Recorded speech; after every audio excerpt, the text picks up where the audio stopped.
क्या आप पुनर्जन्म में भरोसा करते हैं? आप कह सकते हैं कि ऐसी फिल्में बहुत देखी हैं।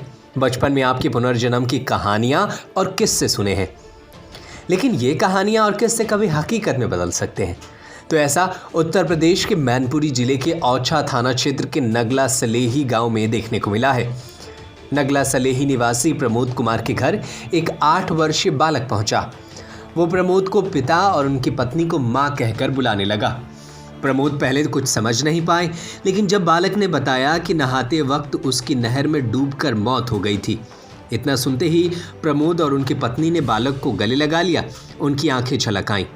दरअसल औछा थाना क्षेत्र के नगला अमर सिंह गांव निवासी राम नरेश अपने बेटे को लेकर प्रमोद कुमार के यहाँ पहुंचे थे। राम नरेश ने बताया कि उनके यहाँ वर्ष 2013 में एक पुत्र ने जन्म लिया, जिसका नाम घर वालों ने कर्मवीर रखा। कर्मवीर जब 4 साल का हुआ तो टूटी फूटी जबान से बोलना शुरू किया। जब गांव के बच्चे उसको परेशान करते तो वो नहर में डूबने की बात करने लगता। राम नरेश ने बताया कि कर्मवीर के मुंह से नहर में डूबने की बातें सुनकर उन लोगों को अटपटा लगता कि आखिर ये नहर में डूबने की बात क्यों बोलता है। उसकी माँ और मैं घबरा भी जाते और उसे नहर की तरफ नहीं जाने देते। उसके रवैये से घर वाले काफ़ी परेशान रहते। राम नरेश ने बताया कि जब कर्मवीर की उम्र 8 वर्ष हुई तब शिक्षा के लिए गांव के ही माध्यमिक विद्यालय में दाखिला कराया गया।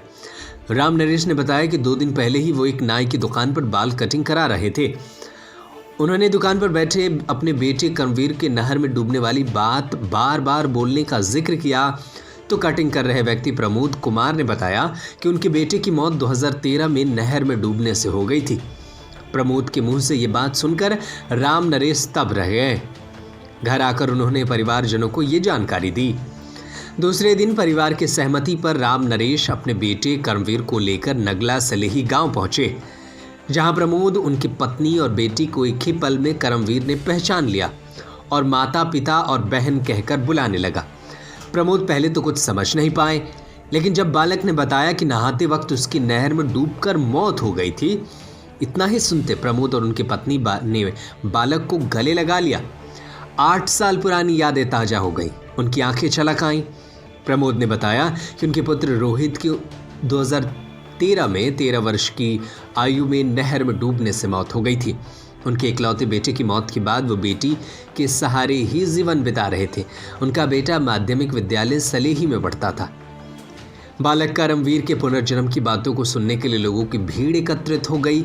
इसी बीच वहां नगला सलेही विद्यालय के प्रधानाध्यापक सुभाष यादव आ गए। उन्हें देखकर कर्मवीर ने उनके पैर छुए और नाम से संबोधित किया। प्रधानाध्यापक सच जानने के लिए कर्मवीर को विद्यालय ले गए तो उसने पुनर्जन्म में अपनी कक्षा के बारे में भी बताया। वहीं आसपास के लोग भी बच्चे के पुनर्जन्म की बातें सुनकर हैरान थे। उसने जो कुछ भी बताया, ग्रामीणों के अनुसार वो सब सही है। इलाके में यह मामला चर्चा का विषय बना हुआ है।